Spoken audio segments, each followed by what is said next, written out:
चलिए सभी बच्चों को वेरी गुड मॉर्निंग। जो भी बच्चे लाइव जुड़े हैं एक बार चेक करें आवाज वगैरह प्रॉपर आ रहा है, फिर हम क्लास को आगे कंटिन्यू करते हैं। और बच्चे इंग्लिश लैंग्वेज में हम पढ़ रहे थे वॉइस। कल से बच्चे हमने स्टार्ट किया था। कल हमने बहुत बेसिक चीजें आपको बताई थी, वो बेसिक चीज काफी इंपॉर्टेंट था कि किस प्रकार से आपको ट्रांसफॉर्मेशन करना होता है, कैसे एक्टिव वॉइस को क्या बनाना होता है पैसिव। तो उसका बेसिक आइडिया मैंने आपको दिया था। और इसमें टेंस के बारे में बात किया गया था। तो सबसे पहले हमने किसके बारे में बात किया था? प्रेजेंट इंडेफिनिट का। तो पहले आपको सेंटेंस का पहले ये पहचानना होता है किसी भी सेंटेंस को देखकर कि वो एक्टिव वॉइस में है कि पैसिव वॉइस में है। जब आप पहचान कर लेते हैं तो अगर वो एक्टिव में होगा तो किस में कन्वर्ट करते हैं? पैसिव में। अगर वो पैसिव में होगा तो किस में कन्वर्ट करते हैं? एक्टिव में। तो अभी हम एक्टिव से पैसिव केवल ध्यान दे रहे हैं। जब आप एक्टिव से पैसिव सीख जाओगे तो धीरे धीरे पैसिव से एक्टिव भी हम बीच बीच में क्वेश्चंस अचानक रखेंगे। तो इसलिए आपको सबसे पहले यही देखना है कि सेंटेंस जो है वो एक्टिव में है कि पैसिव में। फिर उसके बाद आप ट्रांसफॉर्म करते हैं। और ट्रांसफॉर्म करते समय कल मैंने स्ट्रक्चर बताया था कि जो एक साधारण स्ट्रक्चर होता है सब्जेक्ट वर्ब और ऑब्जेक्ट। तो जब आप पैसिव में बदलते हैं तो ऑब्जेक्ट क्या बन जाता है? सब्जेक्ट। ठीक है, उसके अकॉर्डिंग क्या बनता है बीच में? Helping verb. और हेल्पिंग वर्ब लगाने के बाद हमेशा कौन सा फॉर्म वर्ब को यूज करते हैं? Third form. और फिर सुटेबल प्रीपोजिशन लगाया जाता है, जो भी आप प्रीपोजिशन लगाना चाहते हैं। मैंने आपके सामने 4-5 प्रीपोजिशन रखे थे। और उसके बाद एजेंट लिखते हैं जो सब्जेक्ट उसको ऑब्जेक्ट बना के।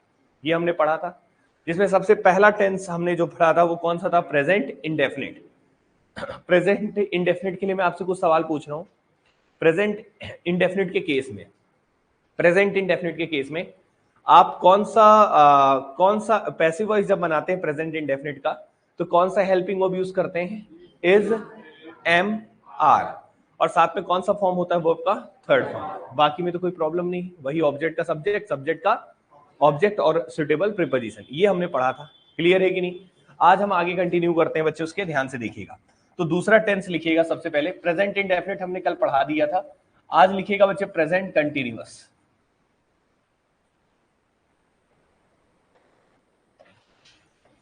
प्रेजेंट इंडेफिनिट के बाद दूसरा जो टेंस है बच्चे क्या है? Present continuous. ठीक है, प्रेजेंट कंटिन्यूअस का स्ट्रक्चर क्या होता है मैक्सिमम बच्चों को पता भी होगा, और जिसको नहीं पता है वो ध्यान से देखेंगे। ठीक है, तो यहां पे हमने लिखा प्रेजेंट कंटिन्यूअस। तो सबसे पहले प्रेजेंट कंटिन्यूअस के बारे में जिक्र अगर हम करते हैं, ठीक है, तो कंटिन्यूअस की पहचान क्या होती है? सबसे पहले मैं यहां पे जो भी लिखूंगा वो क्या लिखूंगा? Active voice. क्या लिखूंगा? Active voice. यहां लिख देते हैं।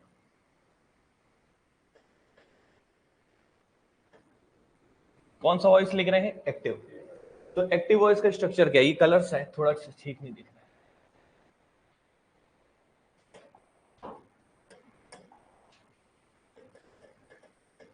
एक्टिव वॉइस, एक्टिव वॉइस अगर हम देखें, मतलब एक सिंपल सा सेंटेंस अगर हम लिखते हैं, कोई भी सेंटेंस हम बोलते हैं तो एक्टिव वॉइस में ही जनरली ज्यादातर बोलते हैं। ठीक है, एक्टिव वॉइस का मेन क्या होता है? देखो, सब्जेक्ट और ऑब्जेक्ट तो सभी सेंटेंस में होता है, हो भी सकता है नहीं भी हो सकता, लेकिन होता है जनरली। लेकिन इसका मेन पहचान होता है इज, एम, आर। मतलब प्रेजेंट कंटिन्यूअस की पहचान है इज, एम, आर होगा। उसके साथ वर्ब का कौन सा फॉर्म होता है? ING form. कौन सा फॉर्म होता है? V1 प्लस आईएनजी फॉर्म होता है। इस बात को याद रखिएगा, ये हमेशा बच्चे। V1 प्लस क्या होता है? वर्ब के फर्स्ट फॉर्म के साथ क्या लगा रहता है? आईएनजी। ऐसे याद रखिएगा। क्लियर है कि नहीं? अब ये एक्टिव वॉइस में तो है, अब इसको किस में बदलना है? पैसिव में। किस में बदलना है? पैसिव वॉइस में। तो आइए पैसिव में कैसे बदलेंगे ये देखते हैं। तो यहाँ पे हेडिंग में लिखते हैं सबसे पहले पैसिव वॉइस। मैं मेन वर्ब के बारे में लिख रहा हूं। सब्जेक्ट ऑब्जेक्ट अपनी जगह जैसे बदलता है वैसे ही बदलेगा, वो बार बार लिखवाने की जरूरत नहीं, प्रीपोजिशन भी लिखवाने की जरूरत नहीं, मेन वर्ब पे काम करेंगे। क्लियर है? तो यहाँ पे मैंने क्या लिखा? इज, एम, आर के साथ V1 प्लस आईएनजी फॉर्म है। इसको भी चेंज करना है बच्चे। तो ये बताइए यहाँ पे होगा क्या? तो यहाँ पे इज, एम, आर अगर लिखा है, ठीक है, तो पैसिव वॉइस में भी बच्चे क्या होगा? इज, एम, आर ही होगा। हेल्पिंग वर्ब वही होगा, इज, एम और आर। क्लियर है कि नहीं? बस एक चीज और ऐड हो जाती है, जब भी आप पैसिव बनाते हैं बीइंग लग जाता है। क्या लग जाता है? बीइंग लग जाता है। इज, एम, आर के साथ आप यहां पे लगा दीजिएगा बीइंग, BEING। ठीक है, बीइंग इसलिए लगता है क्योंकि पैसिव वॉइस में कभी भी आईएनजी फॉर्म नहीं लिखना होता, हमेशा कौन सा फॉर्म लिखना होता है? Third form. क्या लिखना होता है? लेकिन पता कैसे चलेगा कि ये कंटिन्यूअस में है? इसलिए आपको आईएनजी कहीं ना कहीं तो लगाना पड़ेगा। इसलिए एक प्राइमरी वर्ब उठा लेते हैं बी और उसके साथ लगा देते हैं। क्लियर है कि नहीं? तो याद रखिएगा कंटिन्यूअस में बीइंग लगना जरूरी है, अनिवार्य है। और उसके बाद फिर वर्ब का कौन सा फॉर्म रहेगा? थर्ड। देखो, वॉइस के पैसिव वॉइस के कारण वर्ब का थर्ड फॉर्म ही आएगा। लेकिन हमें कैसे पता चलेगा सर ये कंटिन्यूअस में? तो कंटिन्यूअस को बताने के लिए हमने एक पार्टिकल यूज किया है, क्या? बीइंग। जैसे मैंने बोला था एक प्राइमरी वर्ब होता था बी, बी का फर्स्ट फॉर्म क्या होता था? Is, am, are. Second form होता था वॉज, वर। थर्ड फॉर्म क्या होता था? बीन। और एक और फॉर्म होता था बी के साथ आईएनजी, तो क्या बोलते हैं? बीइंग। तो ये आईएनजी कंटिन्यूअस है तो आईएनजी तो होना ही चाहिए, तो वर्ब के साथ तो लगा नहीं सकते थर्ड फॉर्म के साथ, क्योंकि पैसिव में तो थर्ड फॉर्म ही यूज करते हैं। इसलिए कंटिन्यूअस बनाने के लिए हम लोग यहाँ पे क्या लगा देते हैं? बी। तो याद रखिएगा कंटिन्यूअस में जरूरी है, दो चीजें बहुत जरूरी है। सबसे पहली चीज यही है, इसमें क्या होगा? बीइंग। क्या होगा? बीइंग। लिख लीजिएगा, ठीक है। ये हो गया बच्चे किसका स्ट्रक्चर? कंटिन्यूअस का। अब आगे लिखिएगा प्रेजेंट परफेक्ट। दोनों क्लियर है? पहला ये वाला क्लियर है। तीसरा लिखिएगा प्रेजेंट परफेक्ट।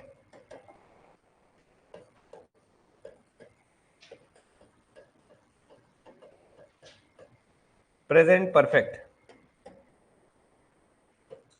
प्रेजेंट परफेक्ट के बारे में मैं बात करूं तो इसमें क्या होता है बच्चे? हैज या हैव, उसके साथ वर्ब का कौन सा फॉर्म होता है? Third form. उसके साथ क्या होता है? वर्ब का थर्ड फॉर्म, ठीक है। और इसको चेंज करना है बच्चे पैसिव वॉइस में। हैज हैव के साथ वर्ब का थर्ड फॉर्म है। अब इसको कैसे चेंज करेंगे सवाल ही उठता है। तो यहाँ पे हैज हैव तो रहेगा ही रहेगा, यहाँ भी हेल्पिंग वर्ब के फॉर्म में क्या लगेगा? हैज या हैव। बस यहाँ पे बच्चे इसका परफेक्ट बताने के लिए सबसे पहली बात इसमें एक शब्द और लग जाता है, बीन। क्या लग जाता है? जैसे देखो बी का थर्ड फॉर्म क्या होता है? बीन। देखो वर्ब का थर्ड फॉर्म तो लगना तय था, ये किसके कारण लग रहा है? पैसिव वॉइस के कारण। लेकिन पता कैसे चलेगा परफेक्ट में? ये बताने के लिए क्या लगा है? बीन। क्या लगा है? बीन। क्लियर है कि नहीं? क्योंकि बी का थर्ड फॉर्म क्या होता है? बीन। और आईएनजी फॉर्म क्या होता है? बीन। तो कभी भी परफेक्ट होगा तो जरूर क्या लगेगा? क्या लगेगा बच्चे? Been, B double E N. ये होता है कंटिन्यूअस की पहचान, सॉरी परफेक्ट की पहचान पैसिव वॉइस में। क्लियर है कि नहीं? लिख लीजिए इसको, फिर आगे बढ़ते हैं। यहां तक तो हो गया होगा। अब अगला कौन सा टेंस बचा? प्रेजेंट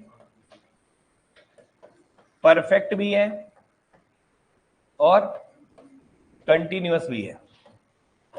तो परफेक्ट कंटिन्यूअस की बात करें तो इसका स्ट्रक्चर क्या होता है? कौन बताएगा? हैज होता है, हैव होता है, बीन होता है, V1 आईएनजी फॉर्म होता है, हाँ या ना? सिंस और फॉर तो होता ही है, वो भी आप लिख सकते हैं आगे, सिंस या फॉर, ऐसे ही होता है। Has, have, been, V1 ING form, since या फॉर। फ्रॉम भी लगाते हैं, सिंस, फॉर या फ्रॉम। सिंस को मैं एस लिख दिया हूं, फॉर को एफ लिख दिया हूं, चलेगा? ठीक है। अब इसको भी बच्चे ध्यान से देखिएगा, इसको भी आपको क्या करना है? चेंज करना है। तो अब आप ये बताइए किस तरीके से चेंज होना चाहिए इसको। हैज हैव लगा है तो यहां भी क्या लगेगा? Has have. अच्छा यहां बीन पहले से है तो बीन को तो हटा नहीं सकते, बीन रहेगा ही रहेगा। अब ये बताइए आईएनजी फॉर्म है तो क्या लगाएंगे? बीइंग। अब एक बात बताओ, अब तुम ऐसा सोच रहे हो कि ऐसा करके बना देंगे, ऐसे ही सोच रहे हो ना? तो ऐसा अगर बनाओगे तो एक चीज देखो, इसमें बड़ा दिक्कत आ रही है। क्या दिक्कत आ रहा है? यहां पे बीन भी यूज कर लियो और बीइंग भी, और एक ही सेंटेंस में दो सेम वर्ब क्यों यूज करोगे? कर सकते हो क्या? लेकिन अगर टेक्निकली देखें तो यहां पे आईएनजी के कारण बीइंग आना चाहिए और बीन तो पहले से था, तो होना तो दोनों चाहिए, लेकिन ऐसा संभव नहीं है। ऐसा संभव, इसलिए बच्चे इसका कभी भी पैसिव वॉइस नहीं बनता, इसका पैसिव वॉइस नहीं बनता। तो कभी भी परफेक्ट कंटिन्यूअस का पैसिव वॉइस नहीं बनता, याद रखिएगा, नोट करके लिख लीजिएगा। कभी भी परफेक्ट कंटिन्यूअस का पैसिव वॉइस नहीं बनता। क्यों नहीं बनता? क्लियर हुआ? क्योंकि यहां पे बीन भी बीन पहले से मौजूद था और आईएनजी के कारण बीइंग लिखना पड़ेगा। तो बीइंग और बीन दोनों एक साथ एक ही सेंटेंस में दो नहीं यूज हो सकते। इसलिए बच्चे याद रखिएगा कि कभी भी प्रेजेंट परफेक्ट कंटिन्यूअस का आप पैसिव वॉइस नहीं बनाएंगे, इस चीज को याद रखिएगा। तो इतना लिख लीजिए पहले, ये जो मैंने आपको बताया है। तो परफेक्ट कंटिन्यूअस का कभी भी याद रखेंगे, परफेक्ट कंटिन्यूअस का पैसिव वॉइस नहीं बनता। ये ऐसे बनाने की कोशिश मत करिएगा। क्लियर है कि नहीं? ये जो मैं बना रहा था ऐसे बनाने की कोशिश मत करिएगा, वो गलत है। कभी भी परफेक्ट कंटिन्यूअस का पैसिव वॉइस नहीं बनता। लिख लीजिएगा, इसका पैसिव वॉइस नहीं बनेगा।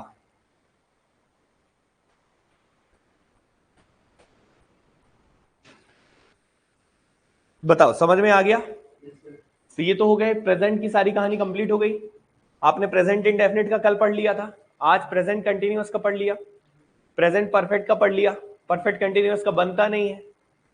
प्रेजेंट की कहानी हो चुकी है, प्रेजेंट के 4 ही टेंस होते हैं, क्लियर है कि नहीं? सिमिलर किसके होंगे? पास्ट। सिमिलर किसके होंगे? और सिमिलर किसके होंगे? फ्यूचर के। तो आइए पास्ट में चलते हैं।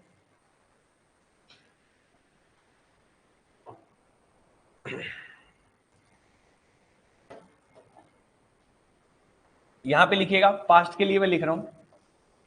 पास्ट के लिए सबसे पहला कौन सा है? Past indefinite. अगले स्लाइड में लिख देते हैं, ज्यादा बेटर है। यहां लिखिए बच्चे पास्ट इंडेफिनिट।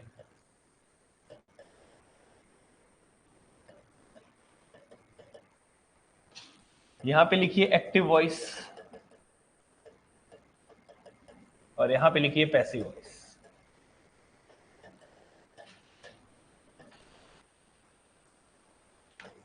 अगर मैं बात करता हूं पास्ट इंडेफिनिट का, तो पास्ट इंडेफिनिट का क्या स्ट्रक्चर होता है, कोई बताएगा? इसका होता है स्ट्रक्चर वर्ब का सेकंड फॉर्म। जैसे वहां पे वर्ब का फर्स्ट फॉर्म होता है ना, और उसके साथ एस भी कई बार लगा रहता है, लेकिन यहाँ पे केवल क्या होता है? Second form. याद रखिएगा कौन सा फॉर्म होता है? Second form. और बच्चे क्या होता है? या फिर अगर मान लो वर्ब का सेकंड फॉर्म नहीं है, तो या फिर क्या लगा रहेगा? डिड। क्या लगा रहेगा? डिड। और डिड के साथ कौन सा फॉर्म लगा रहेगा? First form. ये पहचान है, डिड डू डज, डिड के साथ केवल वर्ब का फर्स्ट फॉर्म यूज होता है। डिड जब आ जाता है तो पहले से बता देता है कि मैं पास्ट हूं, तो उसको वर्ब का सेकंड फॉर्म लिखने की आवश्यकता नहीं है।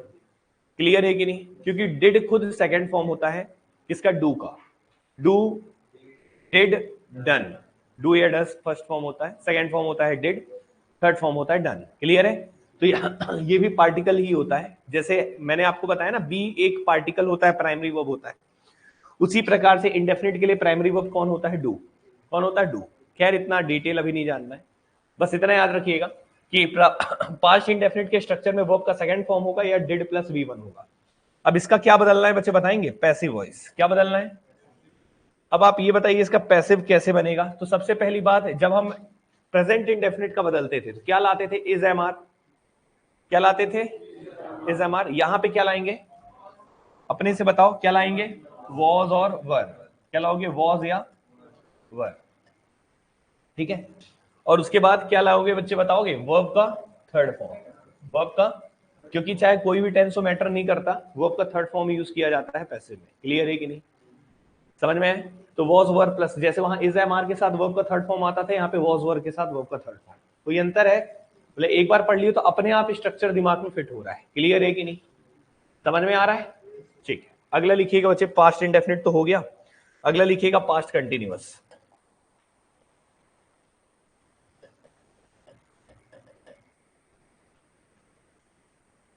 अगला लिखिएगा पास्ट कंटिन्यूअस।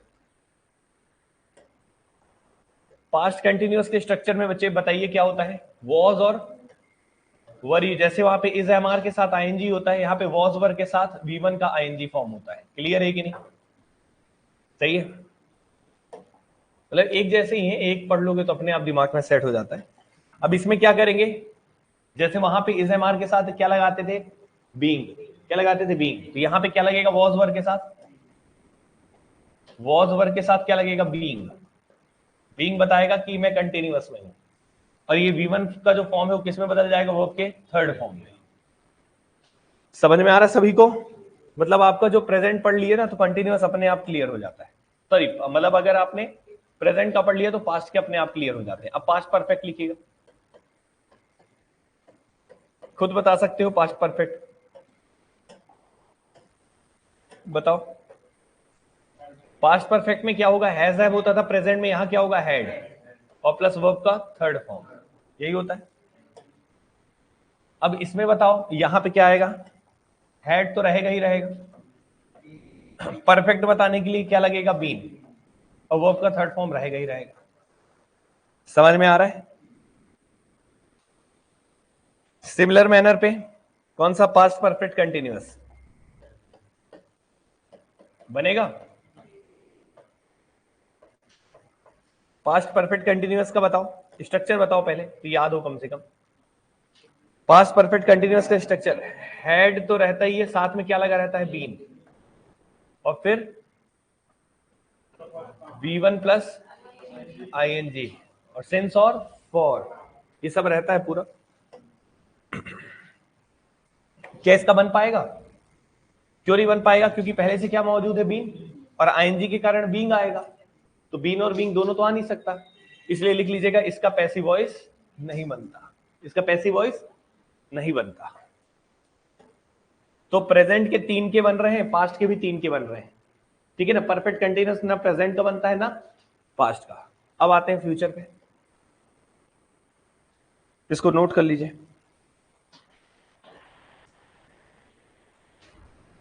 सभी को क्लियर है? कोई डाउट है?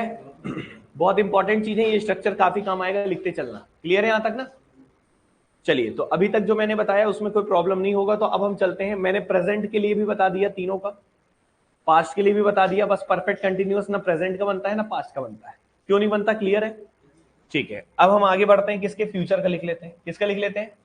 फ्यूचर का। ये नोट हो गया होगा शायद, कर लिए थे? लिखिए बच्चे, फ्यूचर इंडेफिनिट लिखिएगा, फ्यूचर इंडेफिनिट।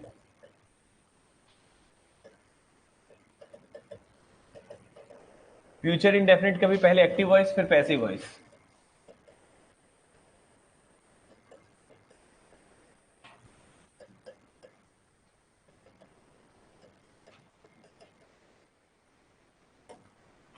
चलो बताओ, फ्यूचर इंडेफिनिट का स्ट्रक्चर क्या है?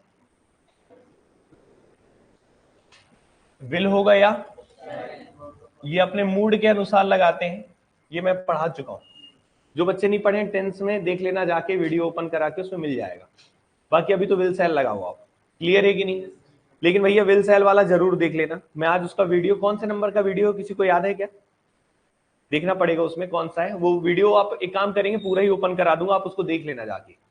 उसमें थोड़ा सा फॉरवर्ड कर करके देखना, जहां पे फ्यूचर इंडेफिनिट शायद तीसरा चौथा होगा करीब, तो उसमें मैंने फ्यूचर इंडेफिनिट का पढ़ाया है, ठीक है ना, कि विल कब लगाते हैं और सेल कब लगाते हैं, बहुत अच्छे से एक्सप्लेन किया हूं, तो उसको जाके एक बार देख लेना, ठीक है ना। एक बार और बता देंगे बीच में। यहां तक क्लियर है सभी को?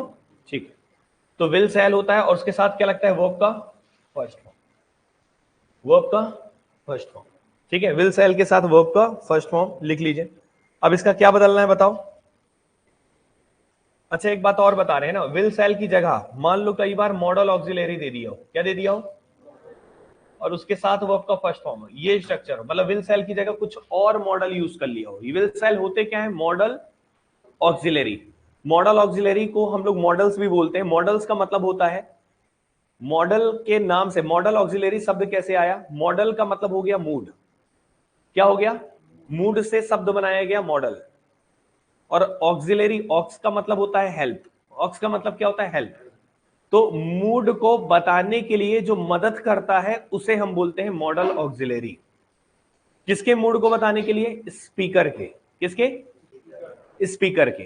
क्लियर है? तो स्पीकर का मूड कैसा है वो बताने के लिए जो शब्द यूज करते हैं उसको हम लोग क्या बोलते हैं, मॉडल ऑक्सिलरी। ये अलग से चैप्टर होता है मॉडल्स के नाम से, जो एग्जाम में आता है, फिलर्स के फॉर्म में काफी पूछता है, जैसे कैन का इस्तेमाल, मे का इस्तेमाल, शुड का इस्तेमाल, वुड का इस्तेमाल, ये सब चीजें मॉडल्स के अंतर्गत आता है। मॉडल्स में विल और सेल भी शामिल होता है। क्लियर है? तो मैं ये कहना चाहता हूं कि विल सेल के साथ वर्ब का फर्स्ट फॉर्म फ्यूचर इंडेफिनिट का ये होता है स्ट्रक्चर। लेकिन विल सेल कायदे से होता क्या है, मॉडल्स। क्या होता है? मॉडल्स। उसी तरीके से कोई भी मॉडल आ जाए, चाहे कैन आ जाए, चाहे वुड आ जाए, चाहे शुड आ जाए, उसके साथ अगर वर्ब का फर्स्ट फॉर्म हो तो पैसिव वॉइस ऐसे ही बनेगा जैसा इसका बनेगा। क्लियर है कि नहीं? ठीक है, आइए पैसिव वॉइस के लिए लिखते हैं स्ट्रक्चर क्या होगा। तो इसके लिए कुछ नहीं करना है, जैसे ये मॉडल्स यूज किए हैं तो ऑब्जेक्ट होगा सब्जेक्ट, सब्जेक्ट होगा ऑब्जेक्ट, उसके अनुसार जो भी मॉडल यूज किए हो मॉडल लगा दोगे, विल या सेल, या फिर कोई मॉडल है तो मॉडल लगा दोगे। क्लियर है कि नहीं? उसके बाद यहां पे यूज करते हो बी। क्या यूज करते हो? बी। याद रखना बी लगाना जरूरी है। ये तो केवल मूड बता रहा है, ये बताएगा बी। इंडेफिनिट, इंडेफिनिट में वर्ब का फर्स्ट फॉर्म होता है ना, और बी होता है फर्स्ट फॉर्म, बी का ही फॉर्म होता है is, am, are, was, were. Clear है कि नहीं? यहाँ पे बी यूज करते हैं। और कौन सा फॉर्म होगा वर्ब का? Third form. सही है कि नहीं? ठीक है, ये तो फ्यूचर बता दिया और ये पैसिव वॉइस बता दिया। तो ये बताने के लिए क्या है, इंडेफिनिट। क्या बताने के लिए, हर एक पार्टिकल अपना काम कर रहे हैं। ये क्या बता रहा है, फ्यूचर। क्या बता रहा है, फ्यूचर एक्शन। मूड बता रहा है कि भविष्य की घटना है। क्लियर है कि नहीं। और ये क्या बता रहा है, पैसिव वॉइस है। और ये क्या बता रहा है, इंडेफिनिट। क्या बता रहा है, इंडेफिनिट। क्लियर है कि नहीं। क्योंकि बी होता है, बी का ही फॉर्म होते हैं तीन। बी का first form is am are, be भी बोल सकते हो, बी बी ही मेन है, हाँ या ना। ठीक है, चलिए यहां तक ओके है सभी को। अब आते हैं बच्चे फ्यूचर इंडेफिनिट के बाद दूसरा क्या लिखेंगे, फ्यूचर कंटिन्यूअस।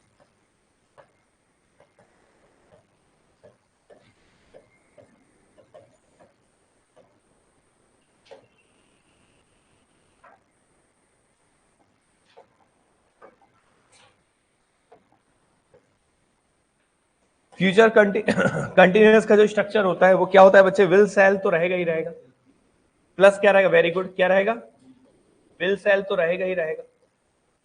उसके साथ लगा रहता है, याद रखना, बी। और यहां पे क्या होता है, V1 plus ING। Very good बच्चे, यही होता है फ्यूचर कंटिन्यूअस का स्ट्रक्चर। याद था सभी को। नहीं याद है तो टेंस की क्लासेस जो हुई है ना उसमें वीडियो में जाके देख लेना, अच्छे से क्लियर हो जाएगा। लेकिन बहुत सारे वीडियो हैं तो 3-4 देखोगे तो हो जाएगा। क्लियर है कि नहीं। स्ट्रक्चर बस जानकारी रहना चाहिए और बस इतने में काफी काम हो जाता है। क्लियर है। तो विल सेल के साथ बी और V1 ING फॉर्म। क्लियर है सभी को। अब इसका क्या बनाना है, पैसिव। क्या बनाना है, तो पैसिव कैसे बनाएंगे, विल सेल है तो यहां भी क्या रहेगा, अच्छा कॉपी पेस्ट नहीं कर देना है ना, विल सेल ऑब्जेक्ट के अनुसार ये होगा विल सेल। और कैसे विल सेल यूज करते हैं वो मैं आपको पढ़ाया हूं। जो बच्चे ने क्लास नहीं किया है तो आज मैं वीडियो देख के उसको ओपन करा दूंगा, ठीक है ना। जो एक बार देख लेना, जो नहीं पढ़े। कौन कौन नहीं पढ़ा है विल सेल का यूसेज, 1 2 3 4 5 6, 6 लोग करीब नहीं पढ़े।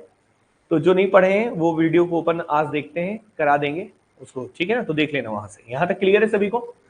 अभी देखो ये विल सेल लगा दिया आप लोगों ने।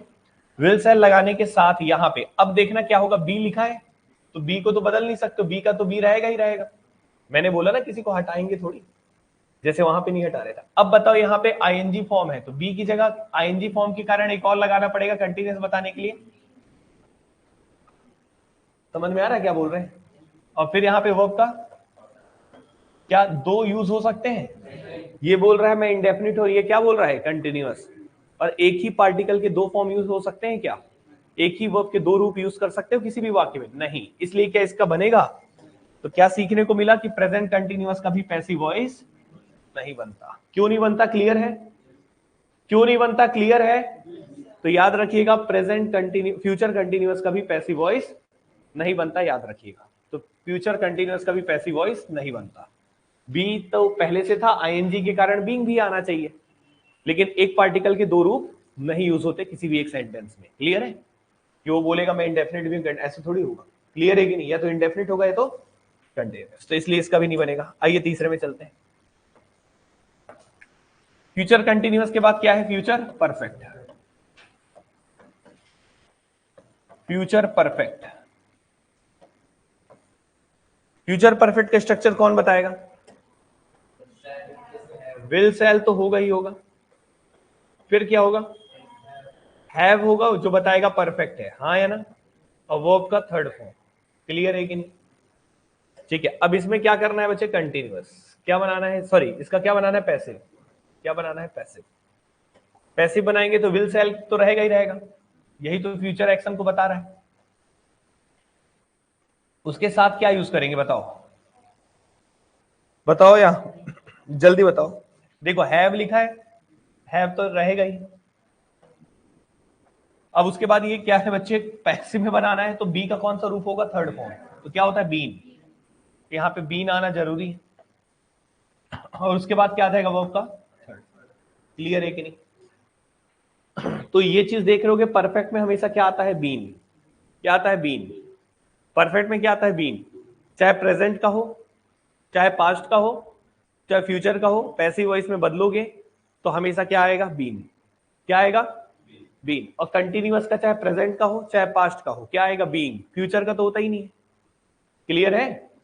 चलिए अच्छा, अब चौथा क्या होगा बताइए थोड़ा, फ्यूचर परफेक्ट कंटिन्यूअस। पहले स्ट्रक्चर बता दो फिर देखते हैं बनेगा कि नहीं बनेगा। चलो इसका स्ट्रक्चर लिखते हैं, क्या होगा,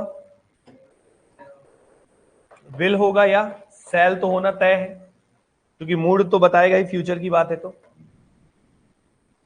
फिर क्या होगा, हैव होगा ना परफेक्ट के कारण। फिर क्या होगा, बीन भी होगा, प्लस V1 प्लस ING, और सिंस या फॉर नहीं होता, सिंस या फ्रॉम। यहां पे क्या यूज करते हैं, याद होगा मैंने पढ़ाया है, जो बच्चा नहीं पढ़ा है उसको बाद में देख लेना। सिंस या फ्रॉम, यहां फॉर यूज नहीं करते, क्या यूज करते हैं, फ्रॉम। फॉर की जगह क्या लगाते हैं, फ्रॉम। अभी छोड़ो ये सब बात, ये सब टेंस की बात थी, इसमें आओ। अच्छा इसका पैसिव बनेगा, देखो विल सेल यहां भी लगाओगे, हैव है तो हैव भी लगाओगे, बीन है तो बीन भी लगाओगे, लेकिन आईएनजी के कारण बीइंग भी लगाना पड़ेगा, तो एक पार्टिकल के दो फॉर्म तो यूज होंगे नहीं, इसलिए इसका भी पैसिव नहीं बनेगा, इसका भी पैसिव नहीं बनेगा। तो कुल मिला के कितने टेंसेस के पैसिव बनते हैं, टोटल कितने टेंस होते हैं, 12। कितने होते हैं, प्रेजेंट के 4, पास्ट के 4, फ्यूचर के 4। प्रेजेंट में एक नहीं बन रहा था, पास्ट में भी एक नहीं बन रहा था, और फ्यूचर में 2 नहीं बन रहे हैं। तो कितने हो गए, 2, 3 और ये 4, मतलब 12 में से केवल 8 के बनते हैं। कितने के बनते हैं, 8 के बनते हैं बच्चे। क्या चेंज, मतलब ट्रांसफॉर्म होता है। 8 के क्या होते हैं बच्चे, ट्रांसफॉर्म। क्लियर है कि नहीं, समझ में आ रहा सभी को, नोट करके लिखिए इसको। चलो एक बार रिवाइज मार लो, फिर क्वेश्चन सब कराने वाला हूं मैं, प्रैक्टिस आपको। यहां तक क्लियर है सभी को ना, स्ट्रक्चर क्लियर हो गया। चलिए तो अब हम क्वेश्चंस को करेंगे।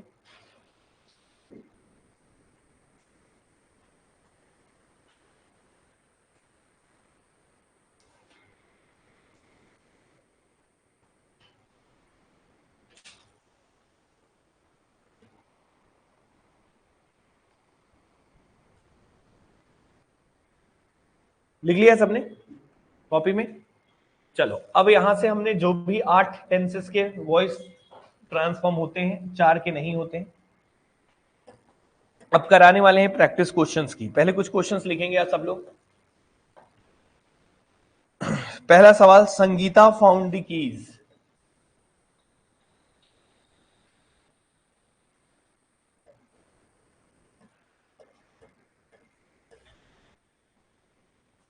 ठीक है, second one, she will arrange the dishes.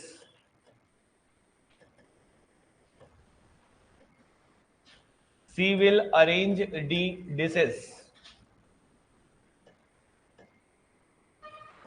Third one, Mohan will help us. Mohan will help us. Fourth one, Ishan has taken the charges.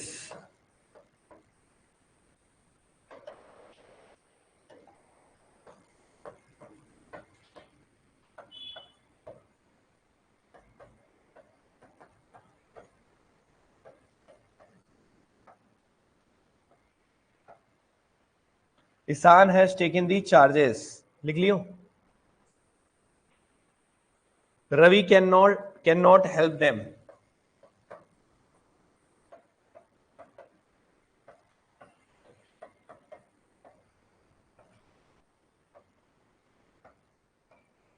मैंने आपके सामने कितने सेंटेंसेस लिखे हैं, 5। इनको एक बार ट्राई करेंगे। ठीक है, आप सब लोग लिख लीजिए पहले। अब इन सबको बच्चे ट्रांसफॉर्म करना है। पहले ये देखना है कि इनका वॉइस क्या है, एक्टिव है कि पैसिव है। अगर एक्टिव है तो पैसिव में बदलना, और पैसिव होंगे तो एक्टिव में बदलना।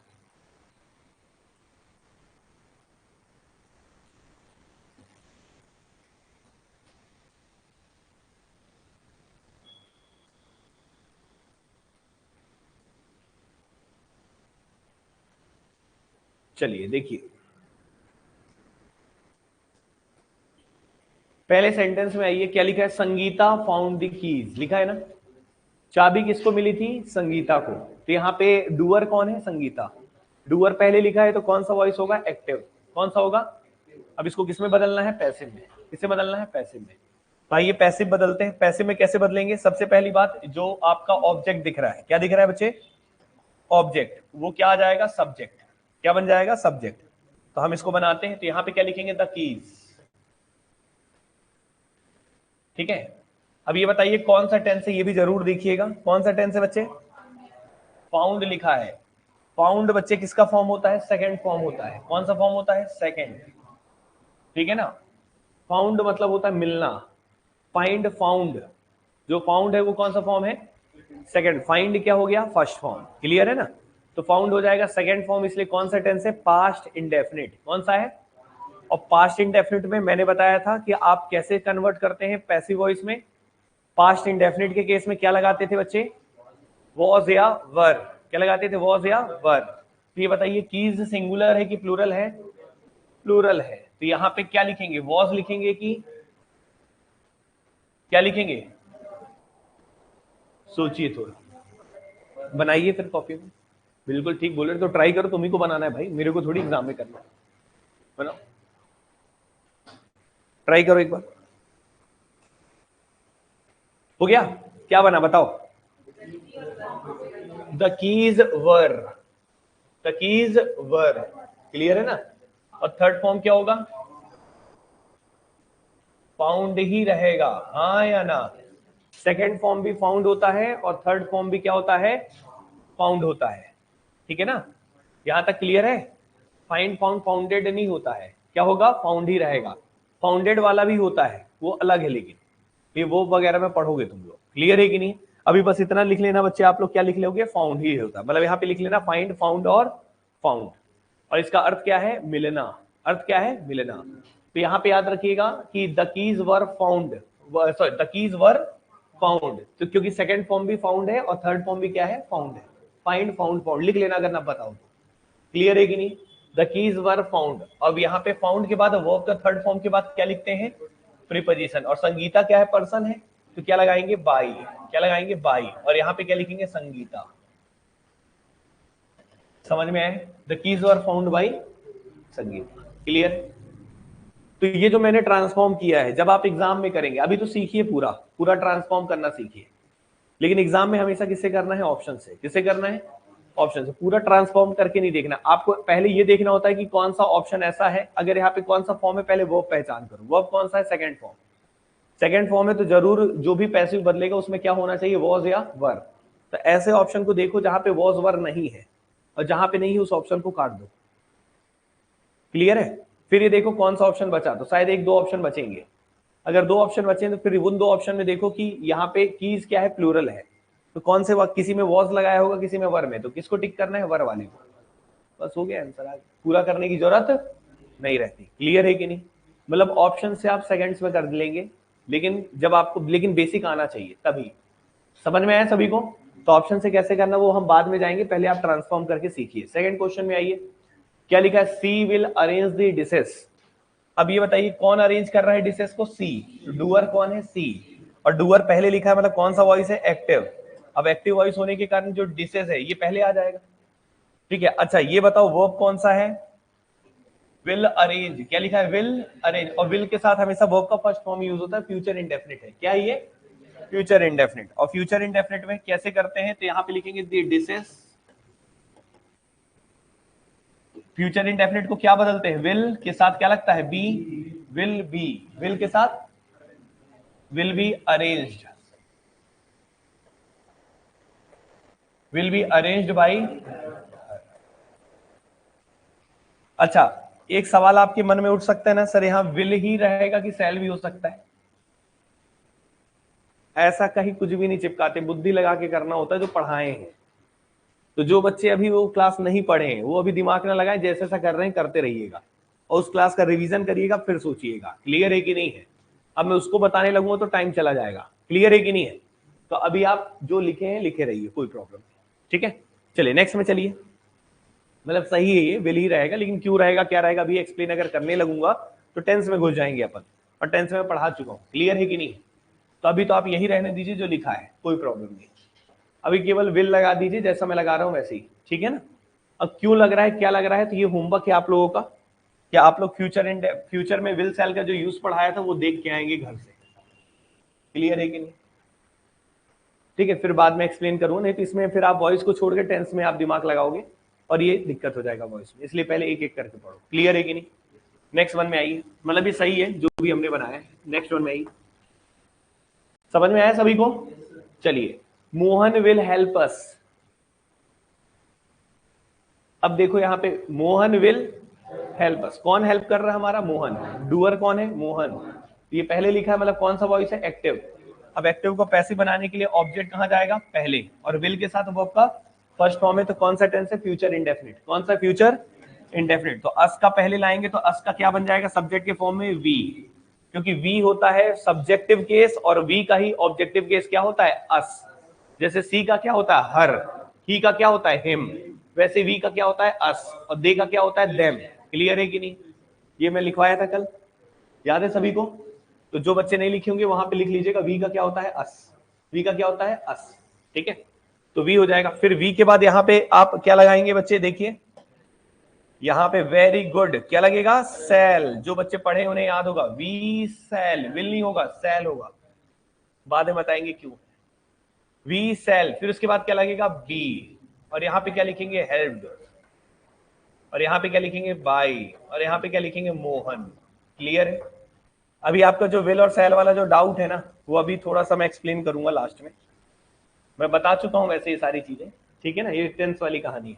कितनों को ये क्लियर है, विल सेल वाली कहानी? वेरी गुड, ठीक है ना? पहले बताओ इतना क्लियर है? कोई दिक्कत किसी को?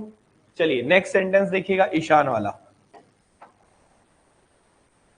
ठीक है, यहाँ पे सेल आया है, क्यों आया है, क्या आया, अभी छोड़ दो भाई। कल की क्लास मैं पढ़ा चुका हूं, अब मैं फिर बताऊंगा तो नुकसान होगा कि नहीं होगा? किसका नुकसान होगा? वो बच्चों का जो उस दिन क्लास आए थे। तो अभी मैं क्या करूंगा, इसके बाद एक बार रिपीट कर दूंगा, तब फिर आपको, ठीक है ना? लिखिए पहले।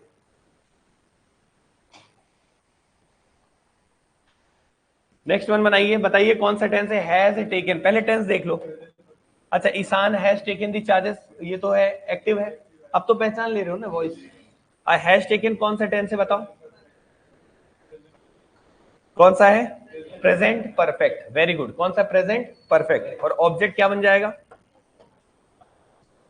ठीक है, और ये पहले आ जाएगा, तो बताओ इसका क्या होगा? दी चार्जेस। दी चार्जेस। फिर बताओ क्या होगा? हैज का हैज रहेगा ही रहेगा। फिर वेरी गुड, हैज के बाद क्या आएगा? बीन।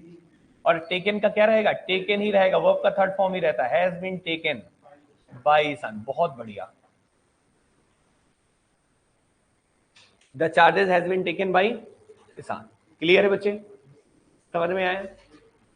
ठीक है, विल सेल के बारे में भी बता देंगे, लेकिन आगे चलते हैं, पहले इसको देखिए। हाँ, अरे दी चार्जेस है क्या? देखो बच्चे यहाँ पे क्या लिखा हुआ है? दी चार्जेस। तो क्या होगा? हैज होगा कि वो होगा?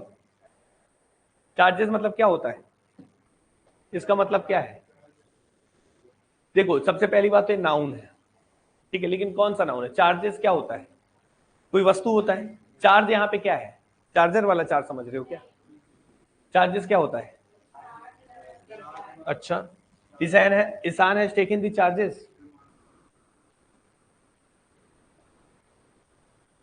इल्जाम क्या होता है? इल्जाम क्या होता है? He has taken the charges. इल्जाम क्या है? इल्जाम। उसने अपना जितना भी इल्जाम था अपने ऊपर ले लिया। Ishan has taken the charges, एक ये होता है। और आप ये समझ रहे हो इंचार्ज कहीं का ले लेना, तो वो इंचार्ज वाला नहीं है वो। और दूसरा चार्जर समझ रहे होगे, चार्जर तो एकदम प्रणाम है अगर आप समझ रहे हैं। ईशान चार्जर ले लिया है, ऐसा कोई मीनिंग दिखेगा? यहाँ पे चार्जेस का मतलब क्या है? इल्जाम। क्या है? ईशान ने जितने भी चार्जेस थे उसने ले लिए, जो जो उसके ऊपर इल्जाम लगा था सब ले लिया है। क्लियर है कि नहीं? तो ये बताओ, इल्जाम जो है कोई वस्तु है क्या? नहीं है। तो नाउन जब आप पढ़ोगे तो आपको पता चलेगा नाउन के 5 रूप होते हैं। कितने रूप होते हैं? और एक कौन सा नाउन है? एब्स्ट्रैक्ट है। कौन सा है? भाव है ये। इल्जाम वगैरह जो होते हैं ना, ऑनेस्टी, ये सब चीजें, ये सब क्या होते हैं? भाव है। और जब भाव होते हैं तो याद रखिएगा हमेशा उसको सिंगुलर ट्रीट करते हैं। कैसे ट्रीट करते हैं? सिंगुलर। उसका प्लूरल वगैरह नहीं होता। चार्जेस का चार्ज नहीं लिखते हैं, चार्जेस ही रहता है। क्लियर है कि नहीं है? तो चार्जेस के कारण यहाँ पे याद रखिएगा इसको सिंगुलर ही ट्रीट करना है। बात समझ में आए? ठीक है ना? तुम अगर वो समझ रहे हो चार्जर वर्जर वाला, वो अलग गलत समझ रहे हो। क्लियर है कि नहीं है? तो यहाँ पे बच्चे याद रखिएगा, यहाँ ऐसे मतलब ना बुद्धि चला के ग्रामर को करना है। ये इंग्लिश एक लैंग्वेज है, यहाँ पे कोई ऐसा नहीं है कि कोई नियम है और नियम ही काम आएगा।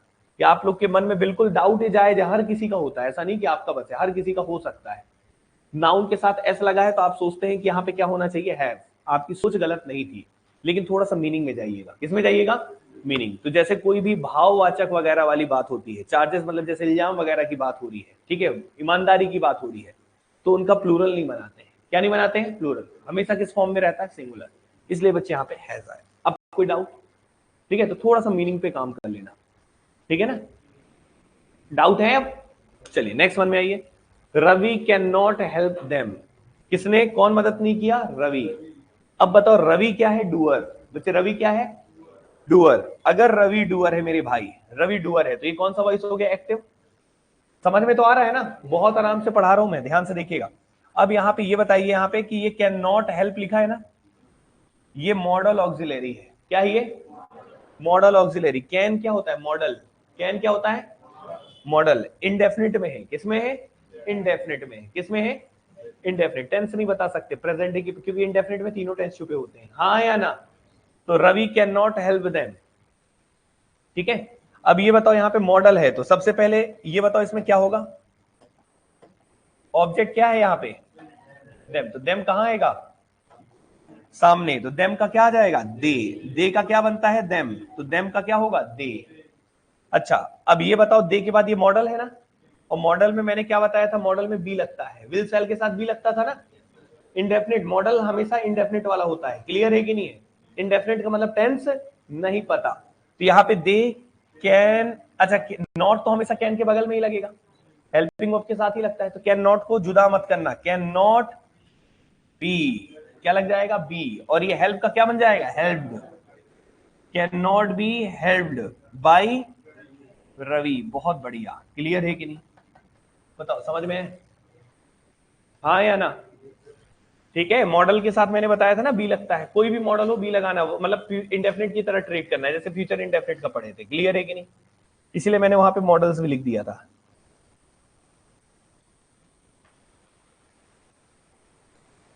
बताओ बच्चों, क्लियर है? थोड़ा सा विल सेल के बारे में जानकारी हासिल कर लो, पढ़ा चुका हूं वैसे। किसको किसको याद है? हाथ खड़े करें। वेरी गुड, तो बताते चलना, ठीक है, पूछते रहूंगा, बताते चलना, रिवीजन हो जाएगा आपका और बाकी बच्चों को पता चल जाएगा। ये बताओ यहां तक क्लियर है सभी को? थोड़ा विल सेल के बारे में मैं जानकारी दे रहा हूं और इस तरीके से बताएंगे ताकि याद हो जाए सबको, ठीक है। अगर मैं बोलता हूं आपको I will help you, I will help you, और एक मैं बोलता हूं आई शैल हेल्प यू, दोनों बातों को सुनिएगा। मैं बोलता हूं आई विल हेल्प यू और दूसरे में बोलता हूं मैं आई शैल हेल्प यू। मैं बोला आई विल हेल्प यू, मेरा मित्र ने आपको बोला आई शैल हेल्प यू, दोनों में फर्क क्या है? एक बोल रहा है जो आई विल हेल्प यू, वो आपकी मदद जरूर करेगा, वो आपकी मदद जरूर करेगा, वो सोच के बोल रहा, फिक्स्ड मूड है, वो क्या है? वो फिक्स्ड मूड है। लेकिन अगर कोई बोलता आई शैल हेल्प यू, मतलब वो मूड फिक्स नहीं है, मूड फिक्स नहीं है, मतलब वो बोला आपकी मदद करेगा, हो सकेगा तो करेगा, कोई कंफर्म नहीं है, तो इसको बोलते हैं सेल यूज करते हैं वहां पे। जब मूड आपका फिक्स नहीं होता तो क्या यूज करते हैं? सेल। और विल कब यूज करते हैं? जब मूड आपका क्या होता है? फिक्स। किसके साथ? आई के साथ। वेरी गुड, किसके साथ? ये सेंटेंस है, हमेशा याद रखना, क्लियर है कि नहीं? तो मैं यहां पे लिखता हूं बच्चे, ध्यान से देखिएगा, आई क्या लिखता हूं? आई। और या फिर इसके बगल में क्या लिख लेता हूं? वी। इनके साथ अगर विल लग गया, क्या लग गया? विल। तो ये किसको दर्शाता है बच्चे? फिक्स्ड मूड को। बहुत बढ़िया, किसको दर्शाता है बच्चे? बस इतना याद रखो, आई और वी के साथ विल लगेगा तो कौन से मूड को दर्शाएगा? मतलब फिक्स्ड मूड को। और फिक्स्ड मूड के बच्चे कुछ एग्जांपल्स हैं, आप लोग बताएंगे क्या मुझे? बताइए क्या क्या था फिक्स्ड मूड? कब फिक्स्ड मूड कब कब होता है? तब कब हमारा मूड फिक्स रहता है? पहला, हम किसी को वादा करते हैं। किसी को क्या करते हैं? किसी को अगर आप वादा करेंगे तो वादा सोच समझ के किया जाता है कि आप उसको निभाएंगे, क्लियर है कि नहीं है? तो किसी को अगर आप वादा करते हैं तो मूड क्या होता है? फिक्स होता है। दूसरा, वादा के बाद किसी को अगर आप थ्रेट देते हैं, क्या देते हैं? थ्रेट, धमकी देते हैं, तो धमकी देते हैं तो धमकी का कोई ना कोई होता है कि आप उसका कुछ ना कुछ बिगाड़ देंगे, क्लियर है कि नहीं? तो थ्रेट देते हैं, प्रॉमिस करते हैं, और डिटर्मिनेशन, और क्या बच्चे? डिटर्मिनेशन, क्लियर है कि नहीं?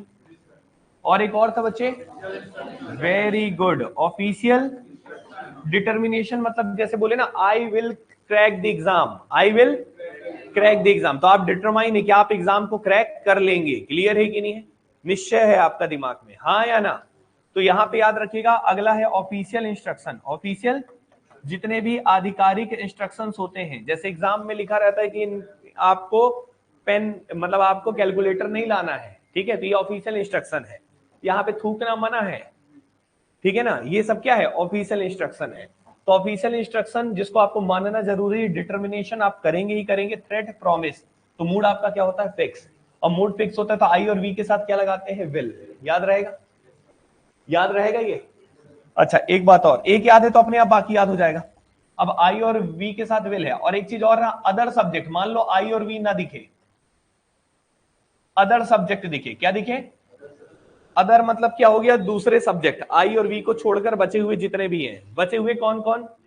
किसी का नाम, किसी का नाम, ही, सी, इट, कुछ भी हो दूसरा आई और वी को छोड़कर, तो उसमें हम लोग क्या लगाते हैं? सेल। क्या लगाते हैं? सेल। लेकिन कब? जब हमारा मूड क्या हो? फिक्स हो। ये बस याद रखोगे तो बाकी अपने आप याद हो जाएगा। पहले बताओ इतना क्लियर है? समझ में आया? समझ में आया? तो मैंने क्या बोला? आई और वी के साथ विल लगता है कब? जब मूड क्या होता है? फिक्स। मूड फिक्स कब कब होता है? जब किसी को प्रॉमिस करते हैं, किसी को धमकी देते हैं, किसी कोई चीज के लिए हम निश्चय करते हैं, दृढ़ निश्चय करते हैं, जब कोई भी ऑफिशियल इंस्ट्रक्शन देते हैं, तब हमारा मूड क्या होना चाहिए? फिक्स, कि हम उसको करेंगे ही करेंगे, ठीक है। और आई और वी के साथ क्या लगाते हैं? फिर विल। और अदर सब्जेक्ट के साथ क्या लगाते हैं? सेल। क्लियर है? अब इसका विपरीत कब होता है? नॉट फिक्स्ड में। इसका उल्टा कब होता है? तो दोनों को एक साथ मत रटो, एक रट लो, दूसरा अपने आप याद हो जाएगा। दूसरा मैं याद करा देता हूं, पहले बताओ इतना ओके है? सबको समझ में आया? अब दूसरा कैसे याद करेंगे? मैंने कभी दूसरा याद नहीं किया अपने आप, लेकिन याद है कैसे। आई और वी के साथ विल लगाए हो ना, अब आपका मूड अगर फिक्स नहीं होगा तो आई और वी के साथ क्या लगाओगे? सेल। क्या लगाओगे? सेल। और अदर सब्जेक्ट के साथ क्या लगाओगे? अदर के साथ क्या लगाओगे? विल। ये कब लगाओगे? जब आपका मूड क्या हो? नॉट फिक्स्ड हो। और आपका मूड फिक्स कब कब नहीं रहता ये बताइए? जब आप कोई करते हैं, किसकी बातें करते हैं? फ्यूचर के बारे में बात करते हैं कि भविष्य में मैं कल ये काम करूंगा, संडे को मैं वैदिक मैथ्स लूंगा। समझ गए कि नहीं समझे? संडे को मैं क्या लूंगा? वैदिक मैथ्स। ये कब की बात है? फ्यूचर के एक्शन। क्या मैं लूंगा? फिक्स नहीं है। तो जितने भी फ्यूचर एक्शन होते हैं बच्चे, वो सब नॉट फिक्स्ड हैं। क्लियर है कि नहीं? समझ में आ रहा है? अच्छा और बताओ, फ्यूचर एक्शन में कोई भी किसी के बारे में आप राय देते हैं, ओपिनियन देते हैं कि भैया आपको गाड़ी बदल लेनी चाहिए, ओपिनियन है वो आपका, वो मानेगा क्या? बोला आपने बस बोला भैया आपको गाड़ी बदल लेनी चाहिए, बस आपने बोला, वो सुना किनारे से, ठीक है ना, कोई फिक्स नहीं है। ओपिनियन या इंटेंशन, अपने कोई आप इंटेंशन बता रहे हैं किसी के प्रति, यार वो आदमी सही नहीं है। आपसे मिला कोई, बोले वो आदमी ठीक नहीं है, लेकिन कल आपसे मिलता है बहुत अच्छा आदमी है, अपने को खिला दिया था कल, गोलगप्पे वगैरह खिलाया था, बढ़िया आदमी है, ठीक है। तो आपका ओपिनियन क्या हो रहा है? इंटेंशन क्या हो रहा है? बदल रहा है किसी के प्रति। हर पल बदल सकता है ना। शायद आज आपका जो दोस्त है वो कल के दिन आप उसी को उल्टा सीधा बोल रहे हैं, ठीक है। तो वो क्या है बच्चे? इंटेंशन। क्या है वो? इंटेंशन। बदलता रहता, ओपिनियन बदलता रहता है, इसलिए नॉट फिक्स्ड में आता है। क्लियर है? फ्यूचर एक्शन, ओपिनियन और इंटेंशन। और कुछ था बच्चे? बस इतना ही था। बस इतना, फ्यूचर एक्शन में नहीं याद रखना। क्लियर है कि नहीं? भविष्य की जितनी घटनाएं हैं वो सब फिक्स नहीं होती, चाहे कोई भी घटना है। क्लियर है कि नहीं? समझ में है? तो बच्चे ये याद रखोगे तो ये अपने आप याद हो जाएगा, ठीक है। अब यहाँ पे देखो, यहाँ पे आपके मन में आया होगा सर सेल क्यों लगा, बताएं। अब देखो यहाँ पे वी के साथ क्या लगाए हो तुम? सेल। वी के साथ सेल लगने का मतलब ये कौन सा वाला हो गया? Not fixed. क्या हो गया? Not fixed. हाँ या ना? नॉट फिक्स्ड क्यों है? We shall be helped by Mohan, sorry कहा गया we shall be helped by Mohan will help us. अगर आप बोलते हो मोहन हमारी मदद करेगा, और ये कब की बात है? भविष्य की। मोहन हमारी मदद करेगा, क्या करेगा जरूरी है? मान लो उसका ऑन द स्पॉट दिमाग खराब हो गया, वो बोला मैं नहीं करना, बात खत्म। क्लियर है कि नहीं है? समझ में है? तो यहां पे बच्चे फ्यूचर एक्शन है, फ्यूचर एक्शन कभी भी मूड फिक्स नहीं होता। और फ्यूचर, अब आप लोग सोच रहे हो कि सर ये तो वो है ना, प्रॉमिस है ना, मेरे को वादा किया है। वादा कहाँ किया है? वादा किया थोड़ी है, वो तो आप खुद बोल रहे हो कि मोहन हमारी मदद करेगा, वो थोड़ी वादा किया है उसने, आप उसको बोल रहे हो वो मेरी मदद करेगा, आपका ऐसा उम्मीद है, आपकी ओपिनियन है, आपका इंटेंशन है, इंटेंशन भी तो है ना, ओपिनियन है ना आपका कि वो मेरी मदद, जब भी मैं प्रॉब्लम में फंसूंगा वो मेरी मदद करेगा। या फिर फ्यूचर एक्शन भी बोल सकते हैं, कुछ भी ले लो, सब एक ही जैसा होता है। क्लियर है कि नहीं? तो इस वक्त बच्चे याद रखिएगा वी के साथ क्या यूज करते हैं, सेल। तो देखो यहाँ पे मोहन के साथ विल क्यों यूज किया था, क्योंकि ये भी फ्यूचर एक्शन, ये भी फ्यूचर एक्शन है। अब आपको ये सब पहचानना नहीं है, मैं आपको बताता हूँ, ये सब चक्कर मत पड़ना। ये फ्यूचर एक्शन है, ये है कि नहीं बता। मोहन के साथ क्या लगा है, विल। तो अदर के साथ क्या लगा है, विल। अदर सब्जेक्ट के साथ क्या लगा है, तो आई और वी के साथ जरूर क्या लगेगा, क्या लगेगा, अदर के साथ विल लगा है। तुमको ये सब बुद्धि लगाने की जरूरत नहीं है। तुम ये देखो मोहन के साथ क्या लगा है, मोहन क्या है, अदर सब्जेक्ट है, आई और वी से अलग है ना, हाँ या ना। तो अदर के साथ विल अगर लगता है तो आई और वी के साथ जरूर क्या लगता है, इसलिए मैंने वी के साथ क्या लगाया है, सेल। बात खत्म, ज्यादा बुद्धि मत चलाना। क्लियर है कि नहीं? एक लगा के देगा तो दूसरा वही ना, मूड थोड़ी बदल जाएगा, क्वेश्चन मीनिंग तो वही रहेगा ना, हाँ या ना। अच्छा ये बताइए यहाँ पे सी के साथ क्या लगा है, सी भी अदर में आता है, और अदर के साथ विल लगा है, तो आई और वी होता तो क्या लगता, तो क्या यहाँ पे द डिशेस आई और वी है क्या, नहीं, अदर है तो विल ही लगेगा। क्लियर है कि समझ में? ज्यादा बुद्धि नहीं चलाना है, सीधा उड़ाना है। क्लियर है कि नहीं? सभी को क्लियर हुआ, समझ में आ गया? तो अदर सब्जेक्ट के साथ विल लगा होगा तो आई और वी के साथ क्या लगा देना, सेल। और अगर अदर सब्जेक्ट के साथ सेल लगा होगा तो आई और वी के साथ क्या लगा देना, विल। सही है, दिमाग में है? बाकी सब पहचानने की जरूरत नहीं। आई और वी के साथ विल लगा है तो बाकी के साथ सेल लगेगा। ठीक है, थोड़ा सा यहां पे दिमाग रखना, एक चीज को लिख लेना, दूसरा अपने आप क्लियर हो जाएगा। विल सेल कहानी क्लियर है? तो ये अपन क्वेश्चन आगे मिलेंगे इसके, और इसलिए मैं बोला था विल सेल जितना टेंस में इंपॉर्टेंट नहीं रहता उतना वॉइस में रहता है। एग्जाम में क्वेश्चन आते हैं इससे।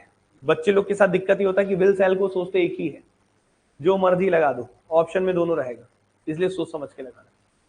सोच समझ के नहीं, बस क्वेश्चन देख के लगाना है। क्वेश्चन में क्या दिया है, अदर के साथ विल लगाया है, अदर के साथ विल लगाया है तो आई वी के साथ क्या लगेगा, सेल। और अदर के साथ अगर लगा दिया सेल तो आई वी के साथ क्या लगेगा, विल। समझ में? तो आज के लिए इतना काफी है, बाकी हम कल पढ़ेंगे। कल हम इसके अच्छे अच्छे क्वेश्चंस करेंगे। आई विल और सेल वाला एक बार रिवाइज करके आ जाना, जो पढ़ाएं उसको रिवाइज करना, बाकी हम कल पढ़ते हैं। ठीक है, चलिए, थैंक यू बच्चों।